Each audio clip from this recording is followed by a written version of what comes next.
बिस्मिल्लाहिर्रहमानिर्रहीम। अस्सलाम वालेकुम स्टूडेंट्स। पिछली क्लास में हमने चैप्टर 4 के चंद एक एमसीक्यूज हल किए थे। बाकी एक्सरसाइजेस के एमसीक्यूज आज हम हल कर रहे हैं।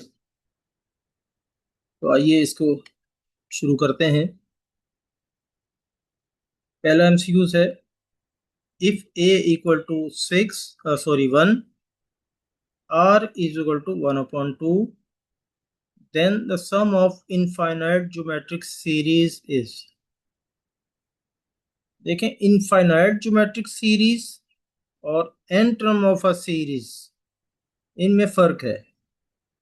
अगर n term of series end होगा, ये इसमें एंड पे लिखा होगा, तो दैट मीन के ये कुछ टर्म्स मखसूस होंगी और उसके बाद ये सीरीज एंड हो जाती है। लेकिन इनफाइनाइट ज्योमेट्रिक सीरीज जो होती है वो एंड नहीं होती, इसलिए इन्फिनिटी तक चलती रहती है।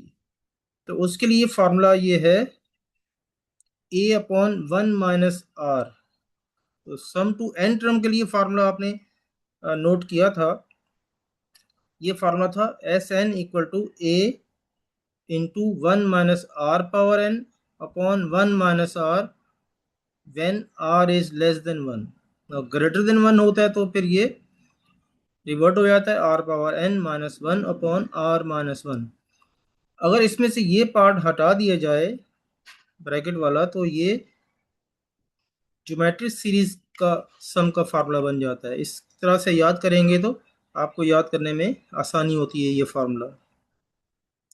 तो अब देखें, इस फार्मूले में आपने ए की वैल्यू ऊपर रख दी 1, और आर की वैल्यू नीचे आपने यहाँ पे डिनोमिनेटर में प्लेस कर दी है आर की जगह पे। तो 1 - 1/2। तो अब इसका एलसीएम लेके इसको माइनस करेंगे तो ये बन जाएगा 1/1/2। तो इसको क्रॉस मल्टीप्लाई करके मल्टीप्लाई करेंगे, रेसिप्रोकल करके मल्टीप्लाई करें तो ये 2 बन जाएगा। ये इसका आंसर है। उसके बाद ये आपको एक सीक्वेंस दी हुई है, कहता है पहचाने ये कौन सी सीक्वेंस है। तो पहले हम ये देखते हैं कि ये एपी है। तो इसमें से ये नंबर माइनस करेंगे तो ये बन जाएगा 90। इसमें से माइनस करेंगे तो 90 नहीं बनेगा, इसका मतलब ये एपी तो नहीं है। अब इनको आपस में डिवाइड करके देखते हैं। 99/9 इज इक्वल टू 999/99। इनको डिवाइड करेंगे तो ये आ जाएगा 111 आंसर, और इसका पहले वाला का आंसर आएगा 11।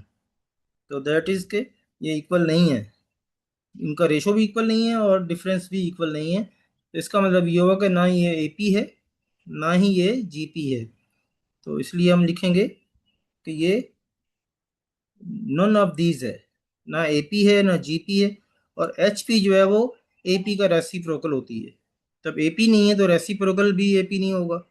तो दैट इज के ये नॉन ऑफ दीज है। तो इसका आंसर यही है। उसके बाद है सम ऑफ इनफाइनाइट ज्योमेट्रिक सीरीज आपने फाइंड करना है, तो यही फार्मूला इस्तेमाल होगा। ये आपका ए है 1/2, आर आपने आपस में डिवाइड करके निकाल लेना है, ये जैसे मैंने यहाँ पे शो किया हुआ है। तो इसका आर जो है कॉमन रेशो 1/2 आ गया। इस फार्मूले में आपने वैल्यू पुट कर दी और सिंप्लीफाई किया तो आपका ये ऊपर भी और नीचे भी एक जैसे नंबर आ चुके हैं, ये कैंसिल आउट हुए और आंसर 1 आ गया। This is correct answer. एक और इस तरह का सीक्वेंस है, इसको कहता है ये आप फाइंड करें।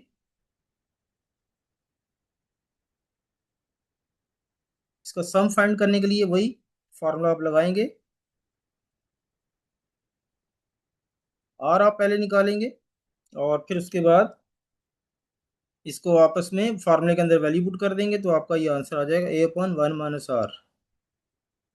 तो ये यहाँ पे आई थिंक माइनस या कुछ लिखने में गलती हुई है, तो ये आप चेक कर लीजिएगा कि ये आर कैसे निकालते हैं। a/r सही है, ठीक है, आर ही आंसर आ रहा है। तो आर जो है वो हमें उसने खुद बता दिया कि लेस देन 1 है। ये यहाँ ब्रैकेट में उसने क्वेश्चन के अंदर खुद ही बता दिया था कि ये 1 है, तो इसका मतलब है ये 1 वाला फार्मूला लगाना है, 1 लेस वाला। तो ग्रेटर होता तो ए माइनस, ये वाला फार्मूला लगाते R-1 वाला। तो अब चूंकि इसने खुद बता दिया है, तो इसका मतलब है A/1 - R का फार्मूला लगेगा। तो सिर्फ फार्मूला ही आपसे पूछ रहा था, ये इसका आंसर है। उसके बाद नेक्स्ट क्वेश्चन है HP का, हार्मोनिक प्रोग्रेशन कहलाता है। और हार्मोनिक प्रोग्रेशन HP कहते हैं, और HP के उसने मीन्स के जो है वो MCQs पूछे हैं आपसे। तो इसमें देखें, HM अगर आपने सिंगल HM निकालना है, दो टर्म के दरमियान में सिंगल HM, जैसे सिंगल AM निकाला था आपने, इस तरह से सिंगल GM निकाला था, इस तरह से सिंगल HM भी निकालने का ये फार्मूला है 2AB/A+B। तो ये फार्मूला ही उसने मांगा था, हमने इसको बता दिया कि ये फार्मूला है। The HM between P and Q, तो ये भी फार्मूला ही है, बस इसने रिप्लेस कर दिया A और B को P और Q से, बाकी सारा वही है। तो सेम फार्मूला इसमें भी यूज होगा। अब इसमें न्यूमेरिक वैल्यू दे दी थी, इसमें जनरलाइज वैल्यू दी हुई थी। इसमें A और B और PQ दिया था, इसमें न्यूमेरिक वैल्यू दे दी है। और अब आपसे इसका आंसर मांग रहा है, तो आप फार्मूला वही यूज़ करेंगे 2AB/A+B। और 2A आपका है 2 और B आपका 5 है, और दोनों को सम करके लिखें नीचे, तो ये 20/7 इज इट्स करेक्ट आंसर। और उसके बाद एक और इस तरह का MCQ मांगा है, 1/3 और 2/3 के दरमियान एक सिंगल आपने मीन फाइंड करना है। तो सिंगल मीन फाइंड करने के लिए ये फार्मूला है H = 2AB/A+B, और इसको आपने वैल्यू डाल दी है। तो सिंप्लीफाई करने के बाद ये 4/15 और 11/15 बन गया। इसका एलसीएम लिया है और इनको आपस में मल्टीप्लाई किया है, और ये लिख दिया हमने। और उसके बाद इनको आप 15 से कैंसिल कर देंगे, या रेसिप्रोकल बना के कैंसिल कर लें, तो ये आपका 4/11 आंसर आ गया। इसी तरह से फिर न्यूमेरिक वैल्यूज हैं दो, 3/3 एंड 6, इनके दरमियान में आपने मीन फाइंड करना है। बिल्कुल सेम वही फार्मूला है, वही पैटर्न है, उसमें आप यूज करके ये आंसर निकाल लेंगे। उसके बाद ये एक थ्योरम है कि AGH, ये A रिप्रेजेंट कर रहा है अर्थमेटिक मीन, G रिप्रेजेंट कर रहा है ज्योमेट्रिक मीन, H रिप्रेजेंट कर रहा है हार्मोनिक मीन। और इसको इस तरह से लिखा गया है कि G जो इन दोनों का ज्योमेट्रिक मीन है। तो आप बताएं इसका फार्मूला क्या होना चाहिए। G = +- A × H √ ये आना चाहिए इसका आंसर। और अगर स्क्वायरिंग कर दें तो +- B हट जाता है, तो ये G² = AH इसका आंसर है। अब आपसे उसने जो भी आंसर मांगा है उसके रिस्पेक्टिव में आप आंसर बताएंगे। इसने आंसर G² के हिसाब से मांगा है, तो AH लिखेंगे। अगर G मांगता तो फिर आप लिखते +-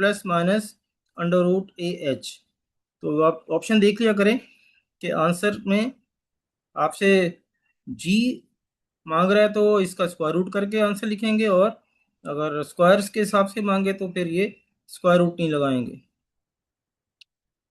इसी तरह से ये थ्योरेटिकल क्वेश्चन है, ये पुरानी बुक में एक क्वेश्चन था, और उसको थ्योरेटिकली हमने हल करना होता था, लेकिन इसने MCQs के तौर पे इसको यूज़ किया है। तो इसको याद करने का तरीका मैं बता दूंगा, तो उससे आप रखेंगे दिमाग में तो ये इजीली हो जाता है।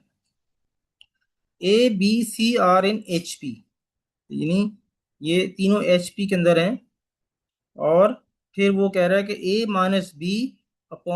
A-B/B-C आपको दे रखा है। तो कहता है कि ये बताएं कि ये कैसे इसका आंसर आएगा। अब ये बात जो याद रखने की है वो ये है, AP में जब भी आपसे मांगेगा तो A-B/B-C को A/A कर देंगे। जब भी आपसे यहाँ AP कह दे तो ये A/B के इक्वल लिख दें। इस एक्सप्रेशन को आप A/A के बराबर लिखें, और इसको सिंप्लीफाई कर देंगे तो इसका आंसर आ जाएगा। और अगर आपसे जीपी मांगे, इसी को जीपी कर दे, इस क्वेश्चन को यही सेम रहे और ये जीबी एक्सप्रेशन भी सेम रहे, और आपसे जीपी मांग बैठे, तो आप ये फार्मूला लगाएंगे ए अपॉन बी। एक स्टेप और आगे बढ़ गए, पहले ए अपॉन ए, फिर ए अपॉन बी, और तीसरे एच पी में ए अपॉन सी। यानी ऊपर न्यूमरेटर में ए ही रहेगा तीनों में, नीचे ए बी और सी करके आएगा। तो ये सीक्वेंस आप याद कर लें, तो ये इजीली क्वेश्चन हल हो जाता है। तो देखिए वो आपसे क्या मांग रहा है, यही थ्योरेटिकली जो हमारा आंसर था ये क्वेश्चन में, वही आंसर हमने याद किया हुआ है, तो वो लिख दिया कि ये एच पी में ए अपॉन सी आना चाहिए, तो ये हमारा ऑप्शन है। इसी तरह से ये वही एक्सप्रेशन दे दी और इसने बता दिया ए अपॉन बी है, तो आपको अभी मैंने बता दिया था कि ये किसके इक्वल होगा, ए अपॉन बी लिखेंगे इसको, और इसको क्रॉस मल्टीप्लाई कर लिया, क्रॉस क्रॉस मल्टीप्लाई करने के बाद इसको सिंप्लीफाई करेंगे, यानी इसको ब्रैकेट को ओपन कर दिया, ये बन गया a b minus b square, और ये बन गया ए बी माइनस ए सी, ये मैंने लिख दिया है। आप इसमें से बी स्क्वायर को आप सेपरेट कर लें, बी स्क्वायर को इस साइड पे ले गया प्लस हो गया, और ये इनको एक साइड पे ले आए, तो ये ए बी कैंसिल हो गए, माइनस माइनस जो है वो भी कैंसिल आउट हो जाएगा, तो ये आपका आंसर आ जाएगा B square equal to A C.